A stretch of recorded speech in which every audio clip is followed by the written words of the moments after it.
దిగంబరుడై దిశమలతో ఒంటి మీద నూలుపోగు లేకుండా భూత ప్రేత పిశాచాల్ని చుట్టూ పెట్టుకుని ఢమరుక పెట్టుకుని విభూతి రాలేటట్టుగా తాండవం చేస్తూ వస్తున్నాడు.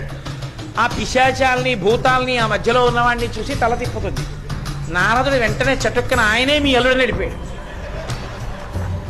ఇక చూడండి, ఆవిడ గవాక్షం మించి కిందకి దిగింది. మీరు చూడాలి, శివపురాణంలో అసలు పార్వతీ కళ్యాణం వినాలి. అప్పో ఏమి హడావిడో అసలు. ఆవిడ కిందకొచ్చి తిన్నగా పార్వతీదేవి దగ్గరికి వెళ్ళి కంఠం పట్టుకుంది. నిన్ను చంపేస్తాను, నేను చచ్చిపోతాను. నేను ఉత్తినే అంటున్నాను అనుకుంటున్నారేమో, యథార్థంగా అంతే ఉంది. నిన్ను చంపి నేను చచ్చిపోతాను, వీడి కోసం తపస్సు నువ్వు. రేపు పొద్దున్న పండగకు వచ్చాడనుకో, ఎంత అసహ్యంగా ఉంటుంది ఇంటికి.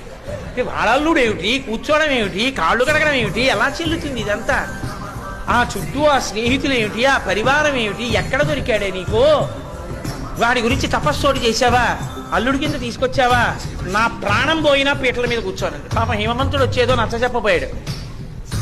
కంఠానికి రాయి కట్టుకుని నూతిలో దూకేస్తాను, ఉత్తరక్షణం చచ్చిపోవడానికి. తేలుతాను అనుకుంటున్నావేమో తప్ప పీట మీద కూర్చుని ఒక్కనాటికి కన్యాదానం చెయ్యను ఆయనకి.